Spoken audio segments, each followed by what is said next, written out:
So let's take a closer look at TDAs. I think this might be helpful as we're developing them because I think what many of us are realizing is it's so difficult to actually create the TDA question.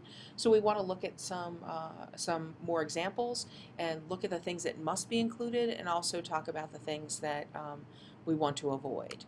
So here's what we're going to focus on in this particular short presentation.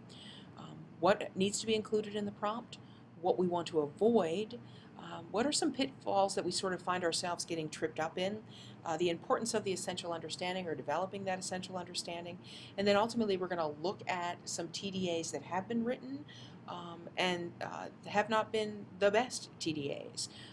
And then we'll look at maybe some better examples.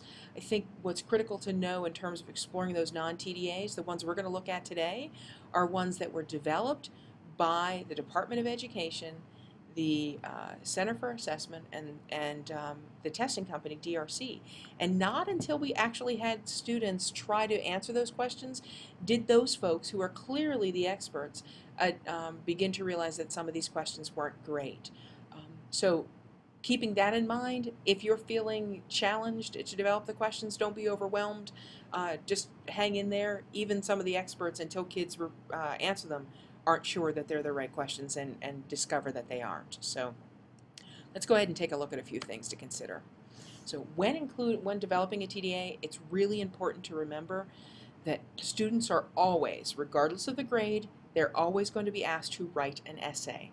Not write an opinion, not create a list, not explain why, not explain how. They're writing an essay. So every one of your TDAs should include the statement, write an essay analyzing something, whether it's the author's craft, the language that's being used, the mood of the story, the argument presented, the main idea, the setting of the story, etc. It really is wide open what they can analyze. It's a matter of making sure that we're asking students to write an essay analyzing something. And the last statement of every TDA should include the following response.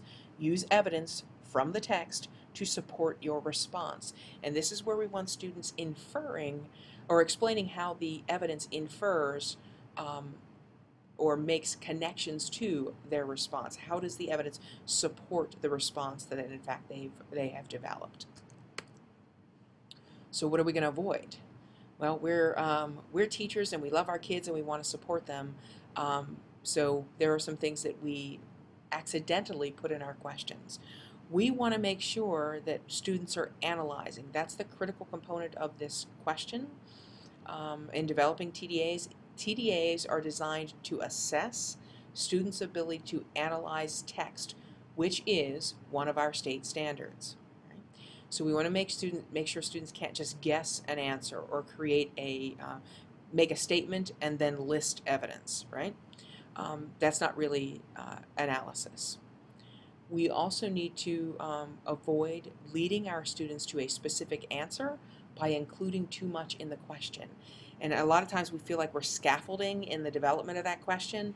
In this particular case, we don't want to put those scaffolds there because we want to get our students to the point where they're analyzing. As soon as we put in too many scaffolds, they're just listing, or we've led them to the right answer and now they're not analyzing. Some pitfalls we want to avoid: not giving our students too much information. Sometimes we will also write these prompts that really sound challenging or difficult in the way they've been written, but when we dig deep into that question, we realize we just wrote a more eloquent PSSA type question, of a previous PSSA type question, and not a TDA question. And we also want to tell kids that they have to write 5 paragraphs or find 3 pieces of evidence, and that actually isn't the case either. It's not harmful. They can do that, but there's no requirement for that 5-paragraph essay that you've been used to requiring of them in terms of answering TDA questions. The essential understanding, or developing an essential understanding, is really important. Students are not determining the essential understanding. You are as the teacher. You will read a piece of text or a couple of pieces of text, and you're going to be looking for an essential understanding that you want your students to get from the text. Why did you choose these pieces of text? Did you choose them because they have great figurative language? Well, then your essential understanding is probably going to be around the use of figurative language. did you choose these pieces of text just because you're looking for students to analyze, you want to assess their comprehension? Well, then in that case, your essential understanding is probably more about the main idea or the theme of the story, or the how well the author developed an argument within the text in an informational piece, for example. So one piece of text might end up with 14 or 15 different essential understandings. There's lots of stuff that you could pull from any individual piece of text. We're asking you to pick one essential understanding from which you will develop your TDA. So you pick an essential understanding. That's what you've decided you want to focus on, why you pick this piece or pieces of text, and you use that information to help develop your TDA. They should be connected. So let's take a look at a few TDAs that have been developed.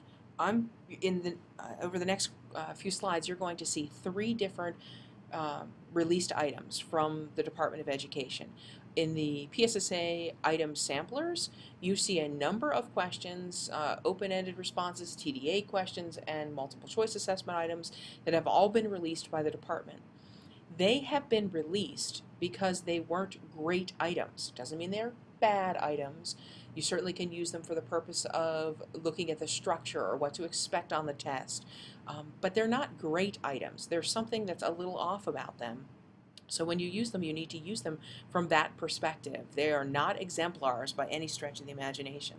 And we're going to tear 3 of those apart right now and show you why. Here's a 4th grade released item. The text that was used was called Mystery Club. That was the title. And the prompt that students had to answer is as follows. When Shelley tells Marisa about the Mystery Club, she is immediately interested and asks, "Can I join?" In order to join, Marisa has to solve a mystery. Write an essay analyzing the importance of solving the mystery to both Marisa and the members of the Mystery Club. Use evidence from the passage to support your response. Well, what we note in this particular prompt is that it gives so much information that we've essentially directed students in how to answer the question. Students don't have to analyze here. We give them the answer in the prompt. A student could absolutely write, solving the mystery is important to Marisa so she can join the club. And then they just go in and they find pieces of evidence that support that statement. If a student can list the answers, just go pull pieces, they don't have to put things together and analyze, then it's not a good TDA. A better prompt might be, after reading the passage Mystery Club, write an essay analyzing the importance of solving the mystery for the characters in the story. Or I might even say, for a character in the story. Use evidence from the passage to support your response. So note, I put in those key pieces, right? Write an essay analyzing something, and I have that last statement, use evidence from the passage to support your response. And what I'm asking students to analyze here is the importance of solving the mystery for a character in the story. In this case, I wrote the characters, but we could simplify it to a character. Then you'd have students that chose the, students will choose Marisa, some might choose the club members, some might just choose the one person that Marisa talks to on the bus. But they all have reasons why solving this mystery is beneficial to them. And so analyzing why that is important. For Marisa, for example, it's important to her because she's new to a school and she doesn't have any friends, and if she can in fact solve this mystery, she would be allowed to join the Mystery Club where she might be able to make friends and not be so lonely. So students are going to have to pull all those pieces together to come to that conclusion, so there's some analysis there. All right, let's look at another one. Looking at a 6th grade released item, this particular text was called the body clock. And the prompt in for this item was, the passage discusses how the body regulates its internal clock. Write an essay analyzing the importance of the body's clock to people's everyday lives. Use evidence from the passage to support your response. Again, in this particular question, we gave the kids the answer. The prompt required no real analysis. Students can simply state the following.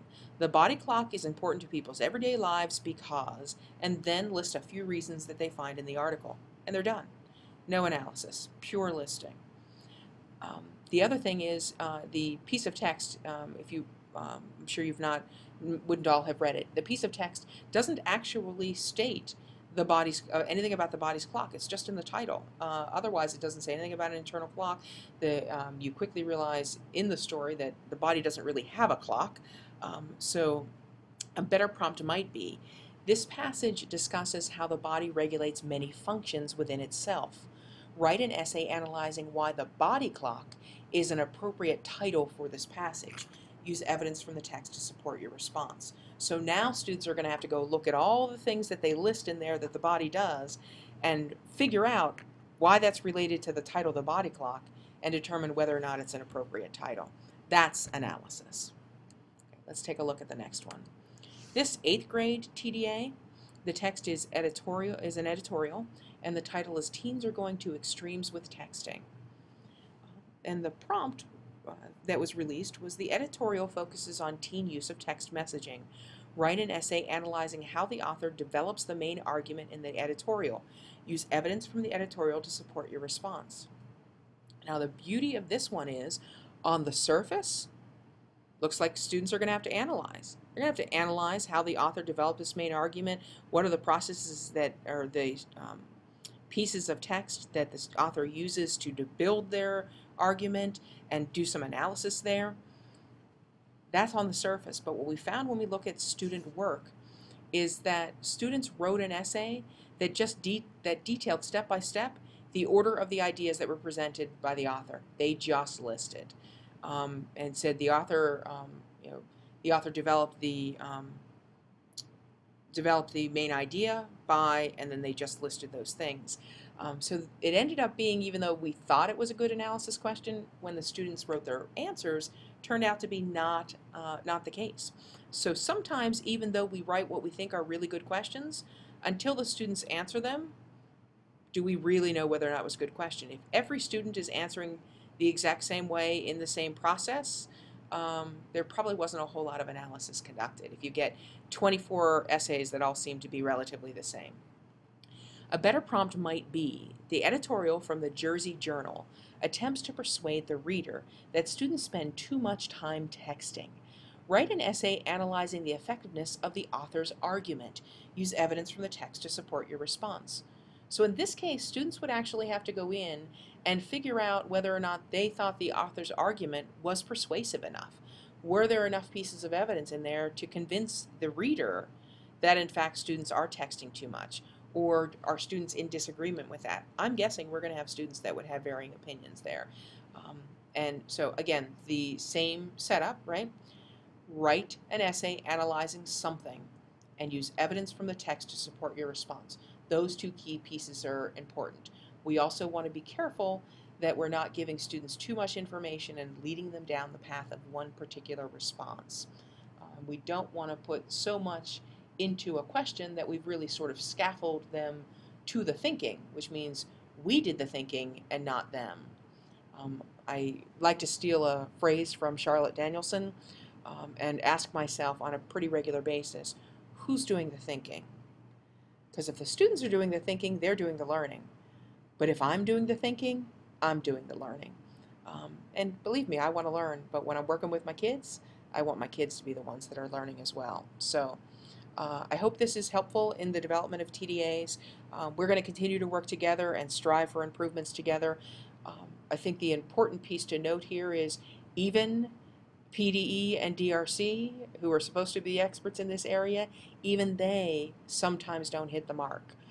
So don't be too discouraged. We're going to continue to push, and we'll get there. We'll start developing some really great questions. Hope this is helpful to you.